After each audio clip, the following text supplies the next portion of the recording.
to make the connection between what is happening at Site C, what is happening at Lilu, what is happening at Unastoten, what's happening at Maddie Lee, what's happening at the Walrat, what's happening at what's been happening at Red Chris and Imperial for so long already.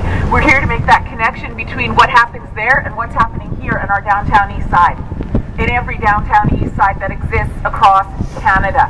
The forced displacement, where do people go? They go to the cities where they think there'll be more opportunity. Where do most of them end up? They end up in areas like the downtown east side being preyed upon, being isolated and abandoned by their communities and their families a lot of the time. And then we know the downhill slippery slope from there.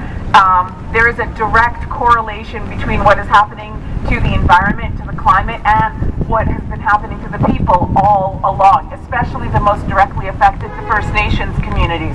So we stand here in solidarity with our downtown east side, with the forcibly displaced, who still unite and say, we're still here and we're not going anywhere.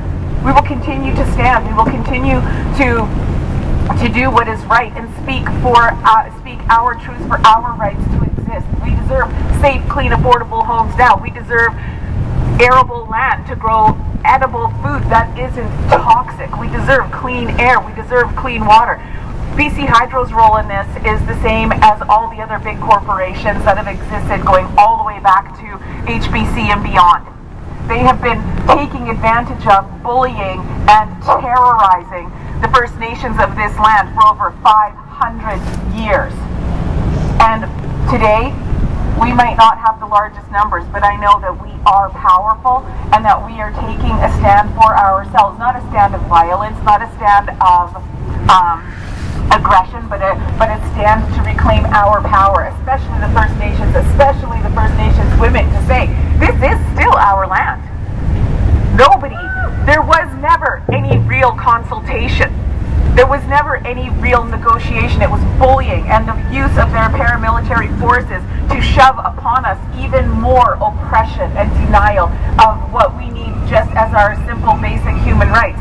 So I stand here and not only do I say no more, but I say we will remain united and we will remain not just hopeful, but we will have a certainty that all the work that we're doing will have a good outcome.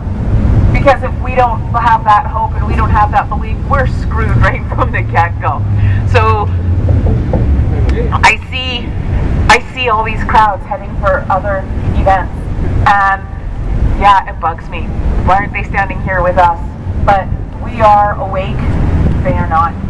I work hard to not judge them, but I work hard to wake them up as peacefully as possible and bring them along with us. But more than anything, I say we need to keep uniting. We need to keep supporting our downtown east side. We need to keep supporting our women whose voices have been silenced for so long, including mine. There's not a single woman here who isn't affected by what is happening at Site C, the takedown of the camp by what would be the equivalent of the riot police. A peaceful camp. We saw this at Oppenheimer. We went through all this at Oppenheimer 2 summers ago, and you know what? Nothing's changed since then. So we have to be that change, and we have to push that change, and we have to make that change happen on such huge scales that the best option is for the corporations and the governments to work with us while the First Nations women lead the way to reclaiming that balance and authority that is ours inherently. So, I say to each of you, Mitsap Kwatwilam at Tinashu Matwilam Tamok Tinawil. I Quanish Alwans Kunzi Kutsnala. Schem Tinok Kunisquik Tinitanak Plumatquium, Almakwai Huikdan, Selena August, Tennessee Lab. My name is Schem Tinot. I am the granddaughter of the late Stephen and Selena August. I say welcome to the traditional unceded lands of the Musqueam people. It gives me feelings of great joy to be here with you. I know there's one more line, but the English skipped right out of my head. I don't know if you saw that happen.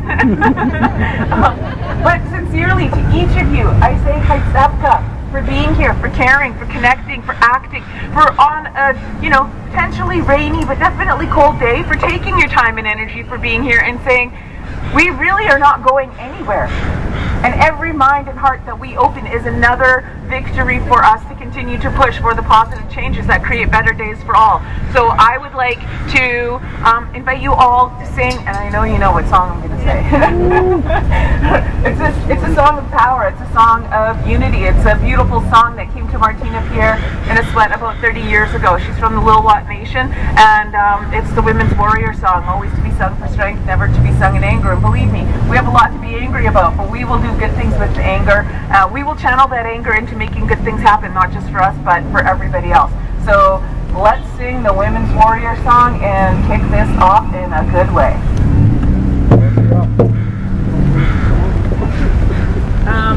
Drum with me, sing with me, come up here and clap. You don't have a drum? Clap. You want to dance? Dance. Sing. Let them know that this is just a building that is a reminder of the fictitious power that is still being used to oppress us. So let's remind ourselves of the very real power that we have connected through this ground and connected through each other and connected to our ancestors. And let's sing this song for the strength that we're going to need, because we know that it's an uphill battle. Ready? Okay.